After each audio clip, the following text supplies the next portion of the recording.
I don't see any of you scratching your heads and going, what? Did you guys notice what we just did? We sang a hymn called Happy the Home When God Is There. And we read a gospel reading. Oh, you just picking up on that. That said, hate your father and mother, sister and brother, wife and children, if you want to be Jesus' disciple. So obviously these two things are quite contradictory. Jesus, I think here, really talks about discipleship in terms of an unhappy home when God is there. And I'll tell you, at the end of our service today, we're closing with Onward Christian Soldiers. When I read this gospel reading, I thought, maybe that fits a little better. I'm not really sure, but maybe it does. And this used to be a staple hymn of our repertoire. I don't know about you, but when I was a kid, we sang it all the time. It was one of those ones that you memorized before a lot of other ones. And, we rarely sing it these days. For good reason, actually. The violent warrior metaphor is not really a comfortable one for us, at least not for me. Because I don't think of discipleship as a war.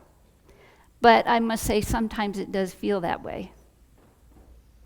So I think what we're seeing here today is truth in all these images, truth in our hymn, truth in our gospel, even though they contradict each other pretty directly. Because a home truly is happier when God is there. And discipleship can be a battle. And Jesus today is calling us away from all kinds of things and relationships when we choose to follow Jesus. And I think we all know, of course, these words of Jesus today contradict what we hear from Jesus all the time. We know that Jesus often commands us to love. Love God, love your neighbor as yourself, and even love your enemies. And yet here he says, he commands, hate your father and mother, wife and children, your brothers and sisters, and yes, even life itself. So what this all tells us, I think, is how complex discipleship can be, and how hard it is sometimes to figure out what to do, how to be a disciple.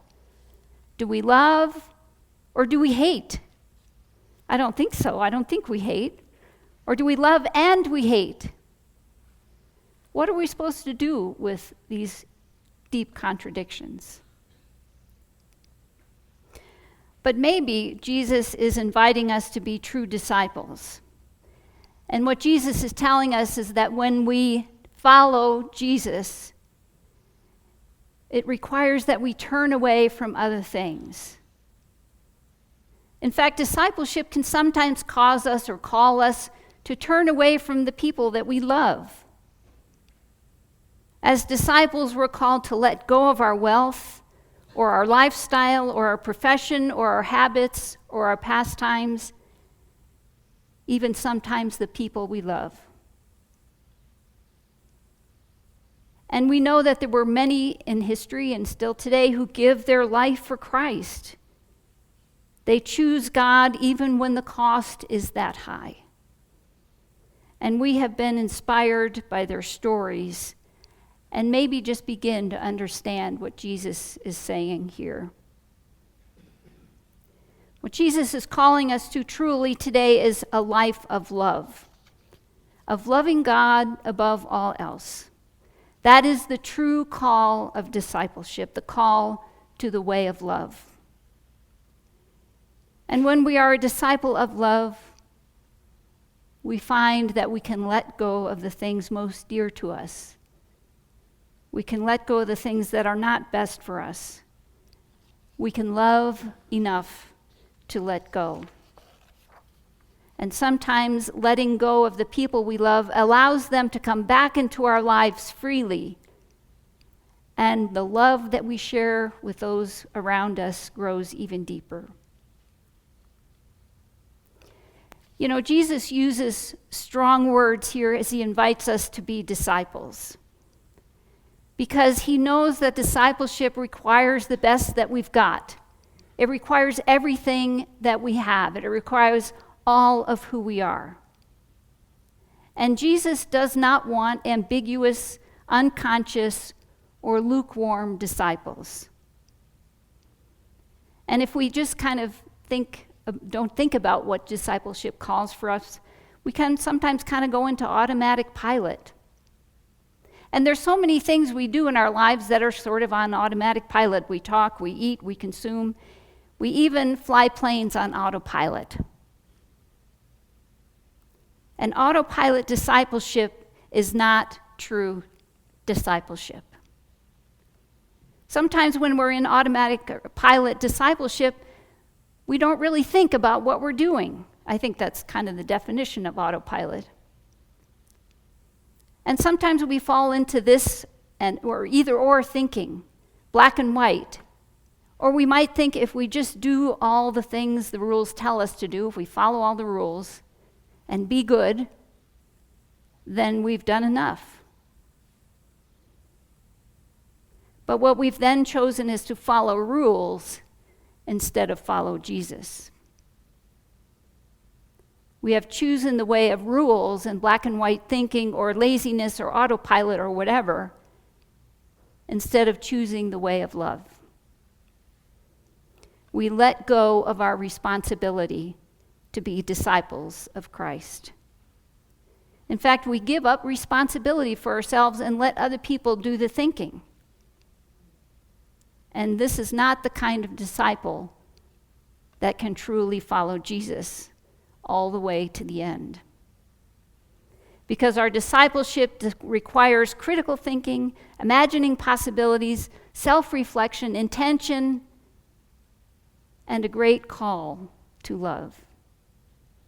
Jesus does not want disciples on autopilot.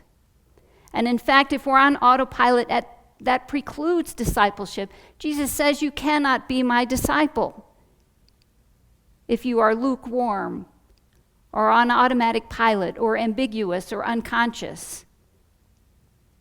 That is not discipleship.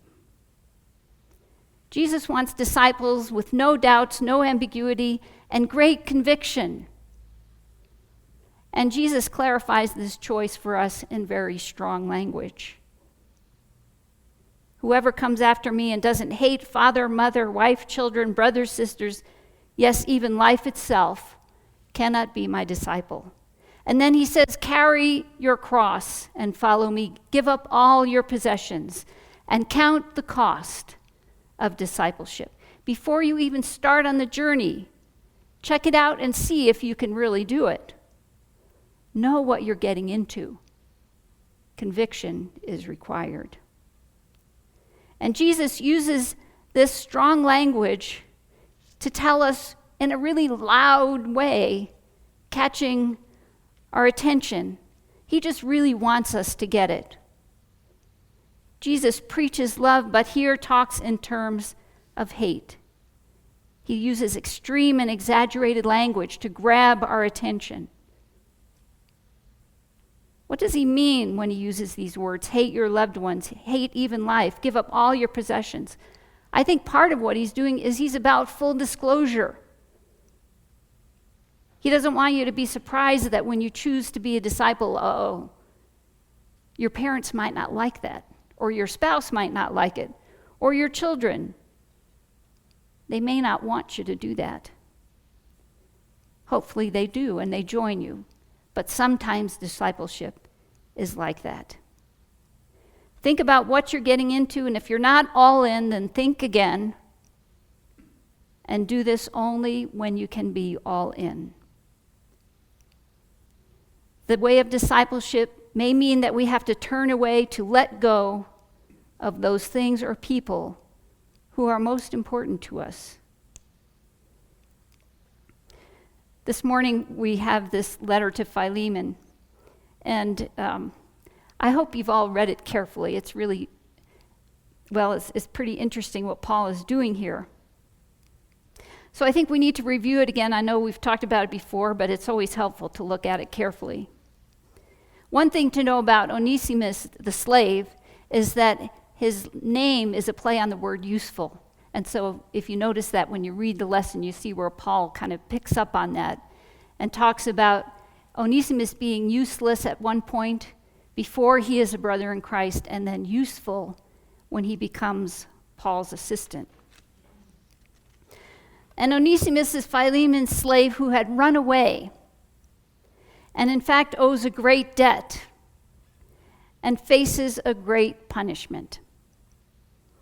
And Paul wants Philemon to forgive the debt and really to give up his rights of ownership to this slave, to free Onesimus and send him back to Paul. So this is what Paul wants when he writes this letter to Philemon. And you can see all the way through it as Paul, wily Paul, is twisting Philemon's arm. He says he will appeal to him on the basis of love. And that giving up Onesimus is not a command. I'm not telling you have to do this. It's kind of like if you really loved me, you would do this. He's not going to command him, but he's going to call him to love. And then, of course, he butters him up a little bit. I thank God for you. I hear about your love, the faith of your great faith, and the hearts of the saints are refreshed by you. And Paul himself receives joy and encouragement from good old Philemon. But, Paul says, an old man he is, a prisoner for Christ. Poor Paul. Poor Paul. And then he goes on, if you consider me your partner. Now, I don't know if this is an appeal to Philemon's ego, but it's certainly an appeal to being his friend. And then this is where he twists the knife in. He says, if you should give me Onesimus just because you don't owe me anything, or I don't owe you anything, just give him to me freely. I won't charge it, or you can charge it to my account, he says, and then sort of adds, though you owe me your whole life, you know that.